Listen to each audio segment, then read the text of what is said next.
Television Radio.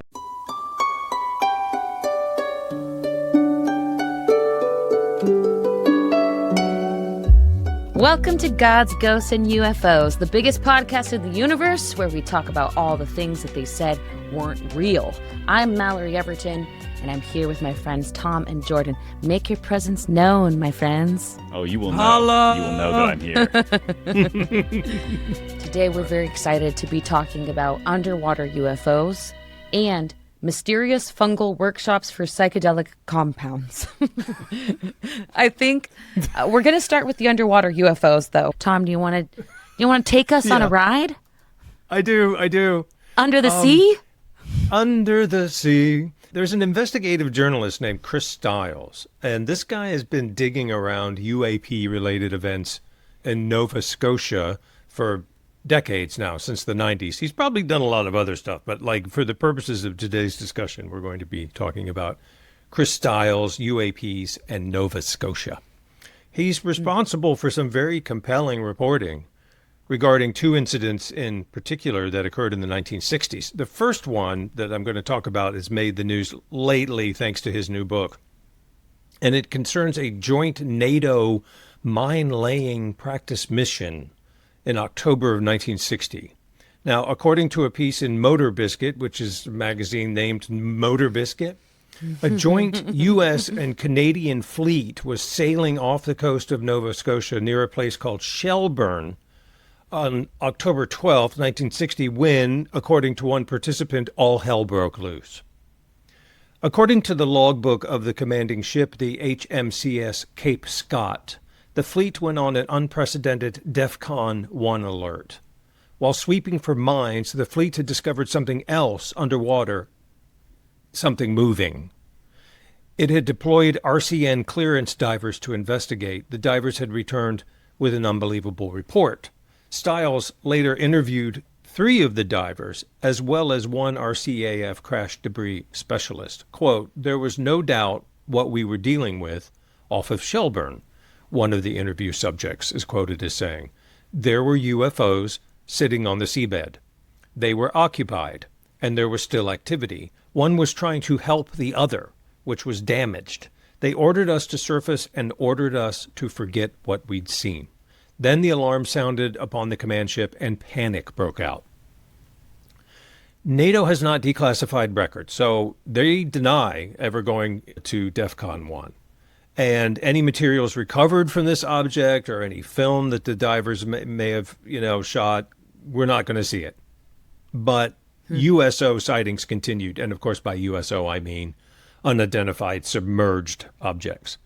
And if you remember the Tic Tac video, that craft apparently came from the water and went back to the water. In the now famous 1967 Shag Harbor incident, eyewitnesses claimed to watch a UFO crash into the ocean, and this was just 25 miles away from Shelburne. Now, despite what you might be thinking, the Shag Harbor incident was not an Austin Powers movie. Yeah, baby! Yeah. Rather, one of the best attested UAP events in history. And I got this from the Municipality of Barrington's website. The first indication of this occurrence would come from local residents who noticed strange orange lights in the sky of October 4th, 1967. Most witnesses agreed that there were 4 orange lights. 5 teenagers watched these lights flash in sequence and then suddenly dive at a 45-degree angle toward the water's surface. The witnesses were surprised that the lights did not dive into the water but seemed to float upon it, approximately 1/2 mile from shore. Witnesses at first thought they were watching an airplane crash and quickly reported it as such to the Royal Canadian Mounted Police located at Barrington Passage. Coincidentally, Constable Ron Pound had already witnessed the lights himself as he was driving down Highway 3 toward Shag Harbor. He felt that he was seeing 4 lights all attached to one aircraft. He estimated that craft to be about 60 feet long. He made his way to the shore to get a closer look. He was accompanied by Police Corporal Victor Verbecki, Constable Ron O'Brien, and other local residents. Constable Pound clearly saw a yellow light moving on the water, leaving a yellowish foam in its wake. Everybody saw this as it slowly moved too distant, to be seen or conversely dipped into the water.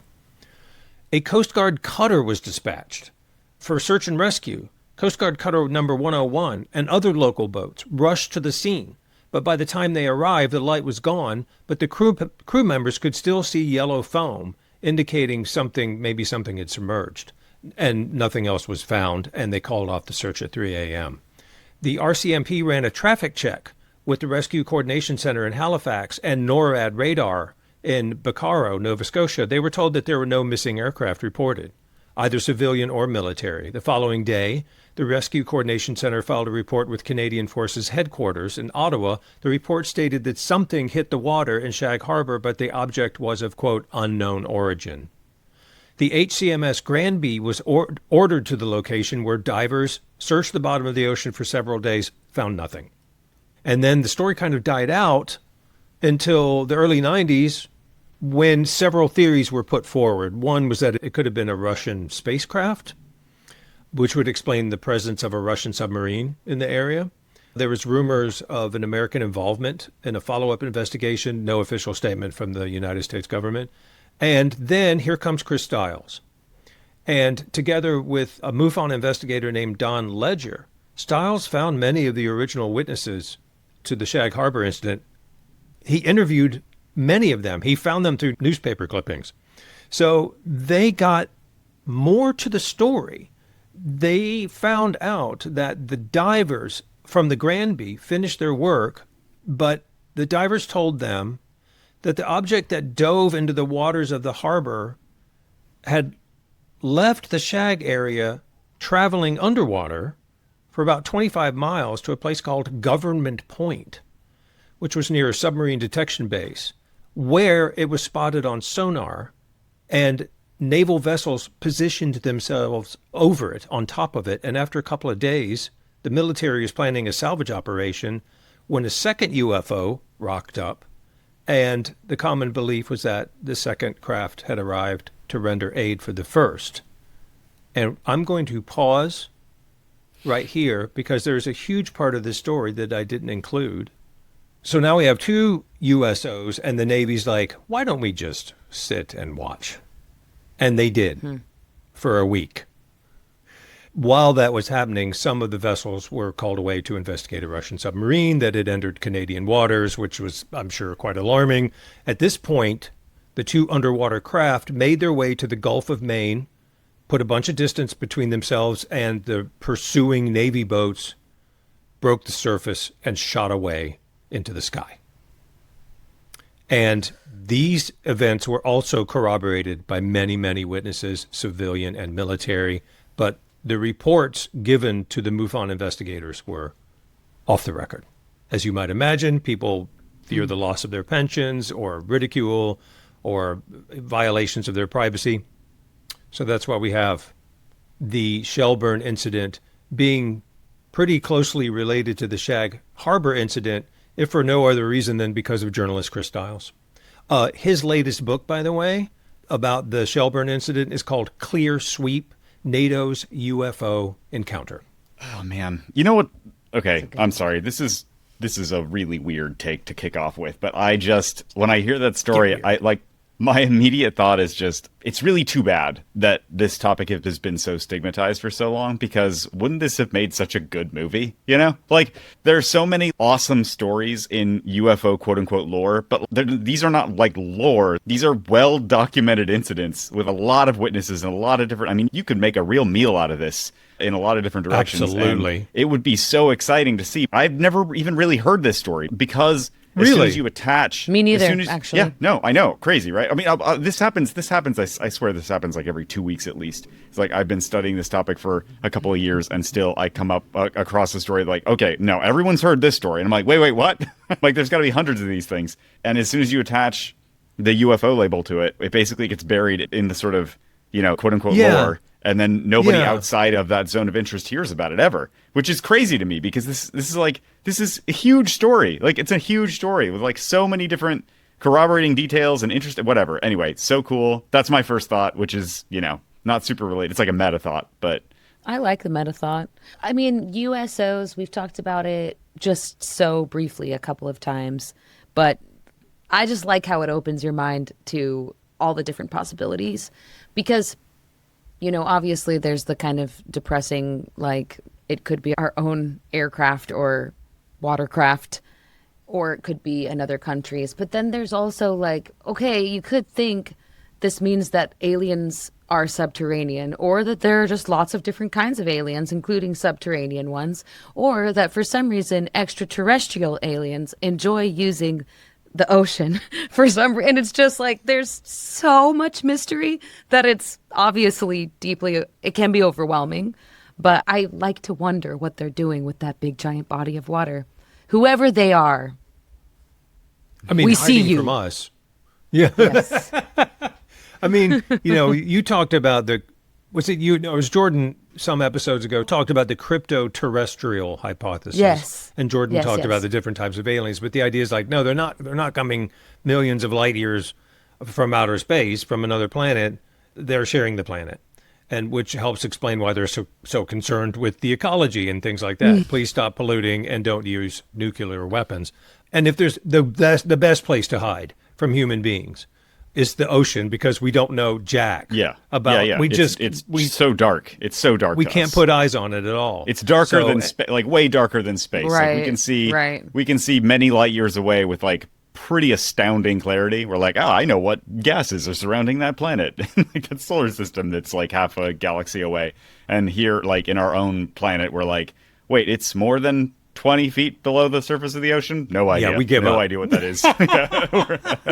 Pretty Who knows? Who unnerving. can We're say? pretty water averse, for Yeah. being Yeah. creatures that are so heavily made up of water. We're actually really not. It's not the friendliest to us. It kills us so fast and stresses us out. The thing that I find There's that so many that's creatures kind of, in there. so many creatures, including the giant squid. Thank you. The baby Yes. giant squid being beautiful. Yes. And we don't even have a lot of equipment that can really keep us safe under the water. In fact, I've heard that the most dangerous career you can possibly have is an underwater welder. Like if you are I'd believe that. if you are an underwater God. welder, you will die. It's just sort of a question of when. Like But how I'm long assuming like they you make you so play the much lottery money. every time. Oh yeah, no, you get paid a lot of money because the risk is because insane. of how dangerous. Yeah. Because Yeah. like we Just don't the have pressure. the technology to keep you safe underwater. It's like very, very hard. So if any kind of non-human intelligent being wanted to hang out, on Earth without being detected, underwater is absolutely the perfect place to be if they have the technology for it, which presumably they do. And the thing is, like, yes, and right, like it could be cryptoterrestrials that didn't come from other planets. And also, it could be some extraterrestrials that came from other planets. Presumably, when we if we were advanced enough technologically to travel many, many thousands or millions of light years away to other planets and other star systems and potentially even other galaxies, like we probably would also have the technology to hang out Set up underwater and be okay. Yeah. Yeah. I want to draw your attention to that rather touching scene. This is the divers who were military, by the way, reported of two craft, one being damaged. And they said that they were manned, for lack of a better word, and there was movement, and the one craft was assisting the other, apparently. What did they have to see to draw those conclusions? What did That they was my actually question, too. witness? Yeah. Yeah. When you said seriously. occupied, I was like, does he mean? I'm glad you Occupied. circled back, Tom, because I forgot about that as you continued with the story. But I did. What did they wonder, see? Does that mean they were occupied with a task, or that they were occupied? No, by little or by big entities. or strange beings? Yeah. That was how I took Yeah, it. occupied. I don't know what does that mean. Like, was there a window? Was there a feeling? They just knew. Who knows? Yeah. Where is this coming from? Like, is This there is like a longer coming from- interview or like more? Almost certainly because Chris Stiles interviewed these guys, and that's where we got the quote. Right. The order of events, according to my understanding, is that they detected something under the water. It was moving. They dispatched the divers to investigate. The divers saw what they termed UFOs, saucer-shaped craft. Remember, this is 1960. They flipped out. They returned to the surface, had a big freak out, were told to forget what they saw, literally, not mention it. No one even took a report. to my understanding, they were like that you didn't see anything. And then, I don't know, almost 35 years later, a journalist finds them and says, will you tell me your story? And they told him. That's what this new book is about. So I'm sure there are more. Yeah, there's got to be a lot more meat in there. Yeah, we I'd should love to hear the follow whole up. interview. Yeah, well, maybe we Yeah. should We should get see a if we hold can of Chris find out what Stiles they and saw. see if we can talk to him. Yeah. My concluding thought here is that I believe these guys. Like, why not believe them? You know, I've been preaching default belief for a while. There's a lot of corners of this conversation where there's lots of incentive for deceit. And in those cases, like, you should be very careful about who you listen to, what you believe, whatever. Because there's all kinds of reasons that people want to try to, like, lie to you about stuff. But when it comes to, like, personal witness stories from 35 years ago, like, what do they have to gain by lying about this stuff? So I'm inclined to just believe them. Like, why not just believe them? Can I tell you what makes me skeptical? Yes, please. Yes.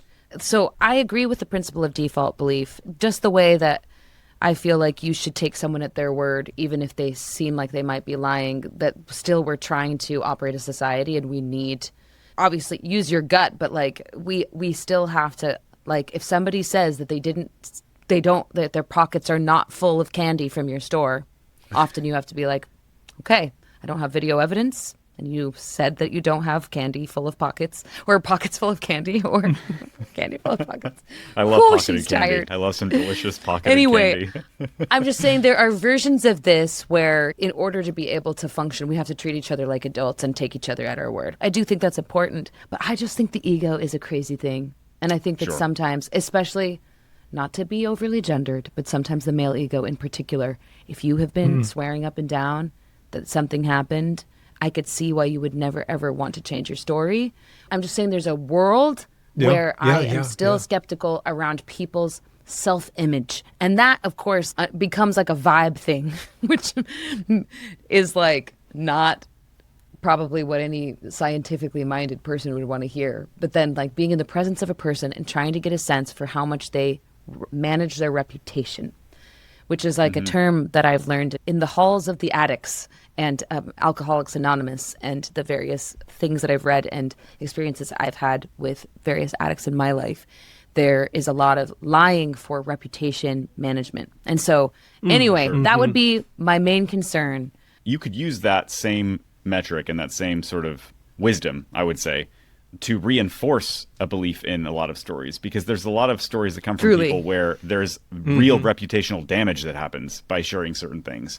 I was listening to a couple of episodes ago on the show Really with Tom and Dave, who we shared the stage with at the Lights in the Sky event in Los Angeles. They were talking about how a lot of the craziest stories and craziest claims are coming from people who had served in very high-ranking positions in various military and intelligence organizations, who were at the end of their life and don't have anything to lose anymore and don't have anything to gain. Like, there's literally no money on the table. There's literally no reason other than that, oh, I feel like I can speak now because I have nothing left to lose. I don't want to be silent about this thing anymore, and they can't hurt me anymore, so I'm going to just say the things that I have not said. And some of the craziest stories about this topic and about plenty of other stuff come out from those types of people.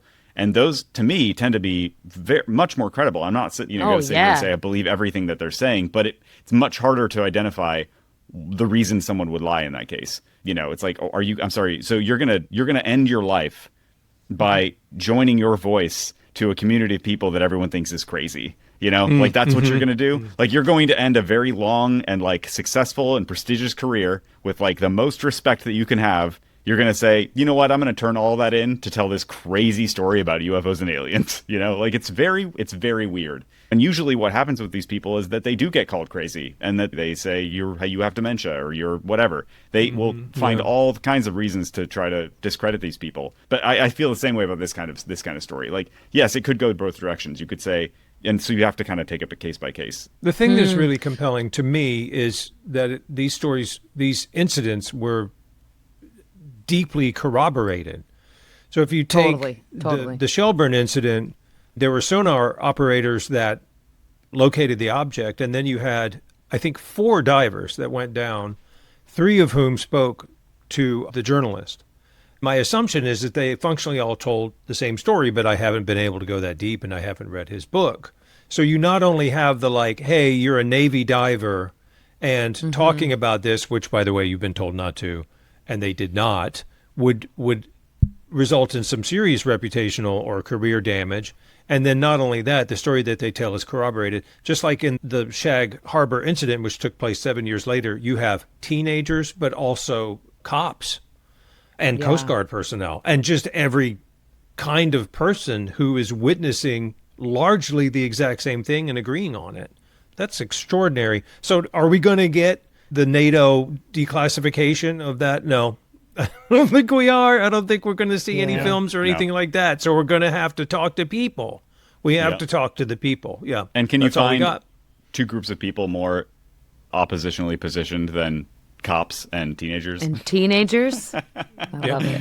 Yeah. Even just two people is enough for me to feel like a story where somebody else also saw the thing is always more compelling and more likely that I will full stop believe it. But I guess I was just pushing back on Jordan. I don't know if I'm a fully default believer. I think I'm a default considerer, and I'm a default. I believe in your experience, and I believe that something happened. But there are times where I think that, man, that ego will do a little bit of damage on a person. Might have motivations that are really hard for us to understand sometimes. For sure. I also think that it's kind of like bones. You know, if you break a bone and it heals, it's stronger than before it broke, right? So, like, if I believe you and then you betray my belief, then I choose to believe someone else again, and then that belief is broken and I choose to believe again anyway, I feel like there's a certain resilience that you build where it's like, it's okay if someone turns out to be lying to you. Like, you're not broken by that. Like, it's okay. Yeah. It's okay. I can believe you. I believe you. And if it turns out that you're lying and I was wrong,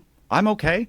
You know, it's not going to hurt me. I'll be like, okay, I guess I was wrong to believe you. Moving on, you know? I think that's the takeaway is it's going to be that much more difficult next time if you're, the boy who cried wolf type scenario.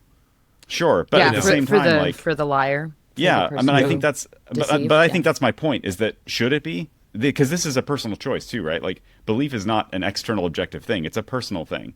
So, like, if it's harder for me to believe people because someone lied to me, that's my problem. You know what I mean? Oh, yeah, not people. That's not the world's problem.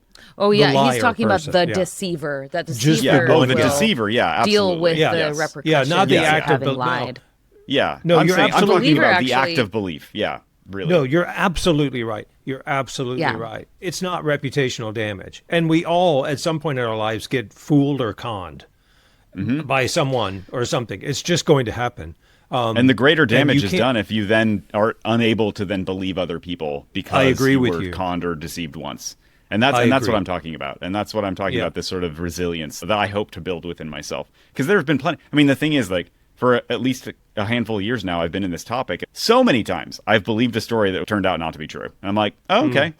But I find that my own spiritual stature inside of me, the part of myself that only I can feel and see, grows larger when I choose to continue to believe people by default rather than say, how everybody's lying. Like, everyone's out to get me. It's like, no, there's lots of people who are telling the truth and there's lots of people who are lying, and I'm often not going to be able to tell the difference, and that's okay.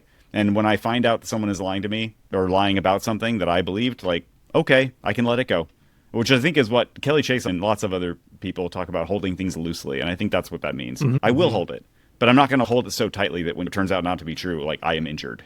I think actually 100%. That's the thing that causes pause for me. It's not really about the topic. It's more of the philosophy of it that is interesting to me, because we're in an age where you can't even believe the news articles you're reading a lot of the time. And this thing, it's like, okay, well, what do we mean by belief? Like, what does it, like, end up in your value system? Like, how deep does it go when you believe? Like, and figuring all of that out, I think it's just really tricky. I'm just acknowledging that I think it's a very tricky topic, because there are times right now where you're going to be like, I think there's a difference between, like you said, listening and holding something loosely. Like, this is what I read the other day. But I'm going to operate like it's true, because for all I know, it is, and it helps. I don't know. Like, why do we make our choices about what we believe when we're in, like, such a chaotic landscape for information? Yeah, I was just thinking about this, and it's that belief is a form of grace. It is something, it is a grace that you bestow upon yourself and other people, and the extent to which that you are able to do that, I think, is directly related to your ontological framework. There are people who are going to go, Absolutely not.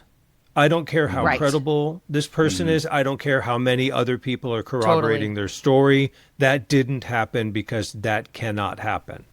Yeah. Period. They just cannot. They're not going to go there. They're not going to go USOs, ooky spooky aliens. They're just not going to Right, do right. it. So it doesn't matter if it doesn't matter, you know? And so I think, you know, when Mal, you're like, why do we do this? I think you do it because you are about increasing and you're about the benefits of being curious and beginner's mind and all this really beautiful, flexible stuff that other people find very difficult to embrace. And that I understand. It does make a lot of sense to me. And I don't know, the story about the USOs immediately made me think of Jesus, because there's a very famous story of how Jesus Christ walks on water. And the reason I like that story is not necessarily as much about the elements of the story. It's about how you would feel if you saw a person walking on water and realizing that water wasn't what you thought it was, or that people weren't what you thought they were. Yeah. And I like that about this whole subject, that it's like, let things expand you and keep you open. I think that's really important. But I think that if I were to read something, assume truth, and start making it a part of like what I talk about all day, you know, without really knowing anything about it, it's like, this is exactly where we are all the time on this podcast, which is like, you just have to be able to say, and here it is. I have grains of salt with this thing. Yeah. Yeah. There's no other way to live. You know, in my opinion, I'm like, this is the way you do it, because obviously we can't grasp anything. Not really. Yeah. Our particular sandbox abuts an enchanted forest. That's right. That's right. Oh, that's good. Oh, That's put good. it on the shirt. And you know what you can grow in a sandbox? Mushrooms. What a Said the segue. Segue King. Thank you. Thank you, everyone. Thank you. So actually, I was preparing an entirely different segment before this story from Double Blind Magazine popped into my inbox. And we've done a story before from them about DMT aliens. But today, we're talking about psilocybin. And I immediately abandoned the other segment that I was working on because this is amazing. So my story today is my favorite kind of story, where hard science makes something even more mysterious than it already was. Double Blind reports that some scientists in Germany just discovered that nature engineered the exact same psychedelic compound twice, completely independently, through totally different biochemical pathways. Dr. Dirk Hofmeister and his team at Friedrich Schiller University were studying a mushroom called Inocybe corydalina. It's a really hard word to say. I don't like talking about mushrooms by their proper names because it's very challenging. It is the fiber cap mushroom. For years, researchers knew that psilocybe mushrooms made psilocybin using a gene cluster called, appropriately, psi. I didn't know about this, that there's a gene cluster called psi. But Inocybe mushrooms also contain psilocybin, which naturally raised the question of whether they used the same genetic recipe or if they invented their own. Given the complex and esoteric nature of psilocybin, it would be natural to assume that one strain of mushrooms inherited the enzymatic method for constructing this compound from the other. But that's not what happened. These scientists found a completely different set of genes called IPS, which I think is funny because it's like just a rearrangement of the letters. Anyway, that they build psilocybin from scratch using entirely different enzymes. Lead author Dr. Tim Schafer says it was like looking at two different workshops, but both ultimately delivering the same product. This kind of thing is called convergent evolution, when nature arrives at the same solution through different paths.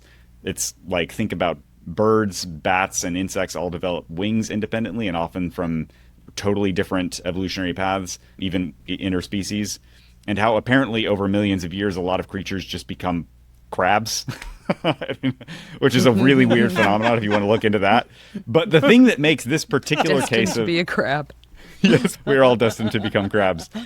I'm crabby. But the thing that makes this particular case of so-called convergent evolution weirder is that we still don't know why mushrooms make psilocybin at all. Some researchers think it's a chemical Yeah, some researchers think it's a chemical defense mechanism since psilocybin is what makes magic mushrooms brews blue. But that explanation seems maybe a little thin to me. Like, is the color of blue just so scary?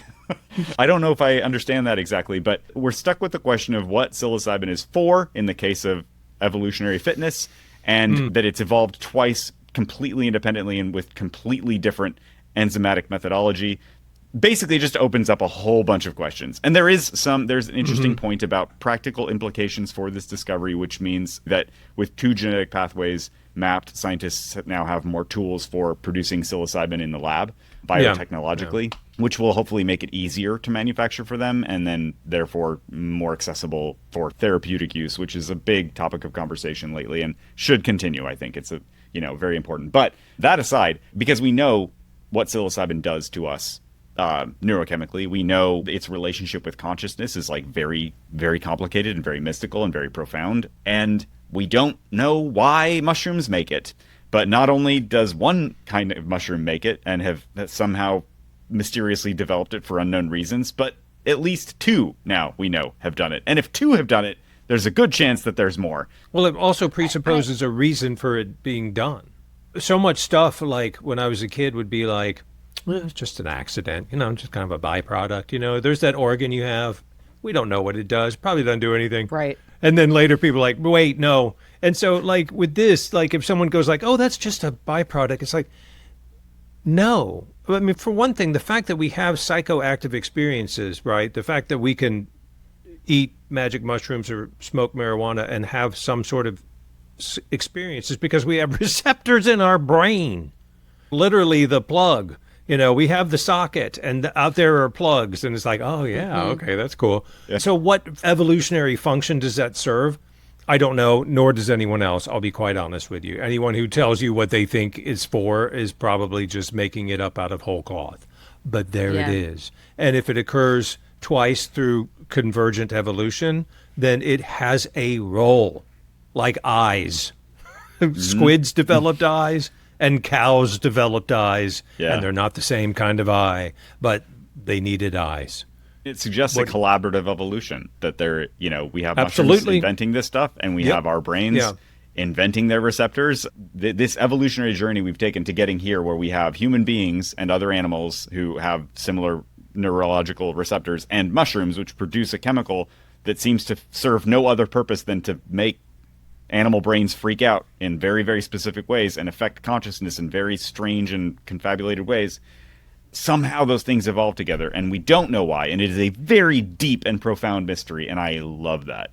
If I was going to be one of those people, Tom, who was telling you why, my little child full of wonder guess would be, oh, mushrooms are here for our spiritual development and evolution. We're meant to evolve past the phase we're in, and mushrooms will help us do that, as will other things. But that would be a very exciting reason to me.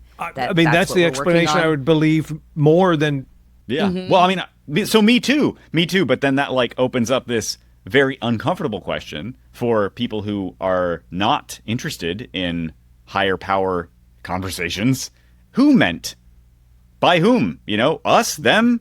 What? Who? What? How? Because if something is meant that to applies be, to all of then evolution, somebody means it. Somebody has to mean it. No, we're always looking for the architect, and the architect is the collective. So there's an animistic. If you think that there could be whatever panpsychism or an animistic consciousness that runs through all things, including mushrooms and rocks and Mallory's, then there isn't. Mushrooms and rocks and Mallory's. I think that's the title of the episode.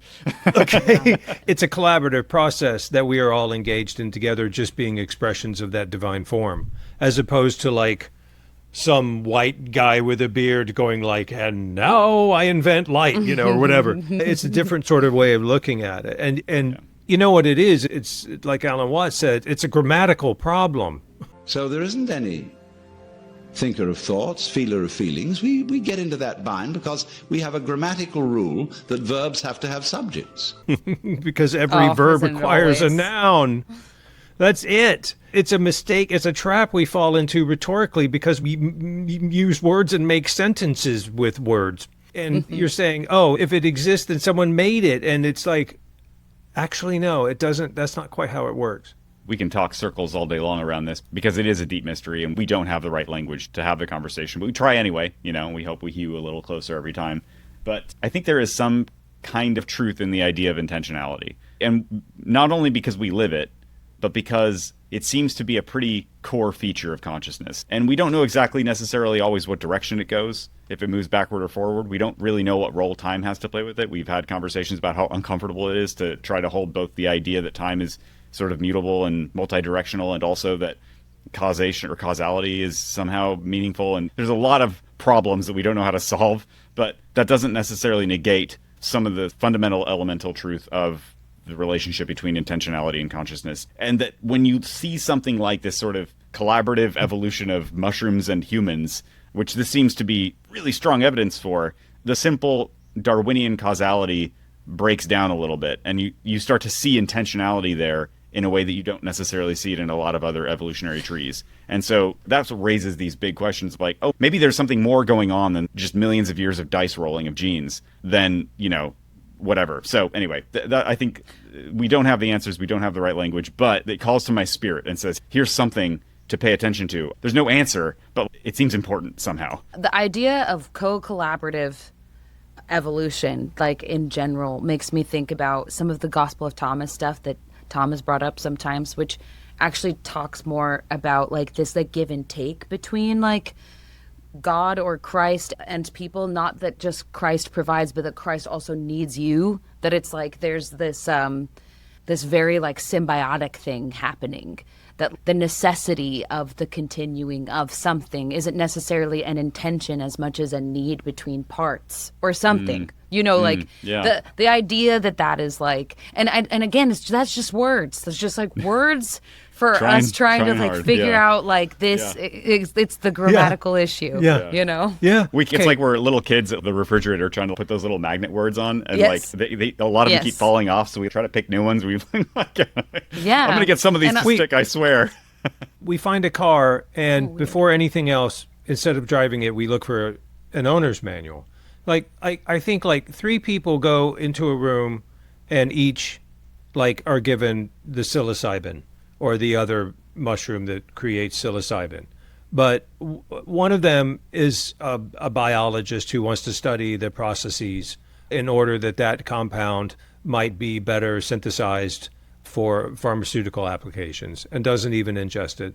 The other one is just like a kid that just wants to get off and get out of his head and is not serious about it and just wants to have like a wild experience that is more or less the same as smoking pot or, getting drunk on cheap beer. And the third person is someone who takes it very seriously and wants to like have it be part of a process in which they become unified with the divine source. These are incredibly different intentions going into the exact same mushroom, the exact same thing. And the outcomes are going to be incredibly different based on our intention of the way that we interact with them right now, not whatever great and grand poobah decided what they were supposed to be used for. They can be used in all those ways. The ways in which we interact with them and respond to them dictate sort of the ongoing reality of our relationship to them. Well said.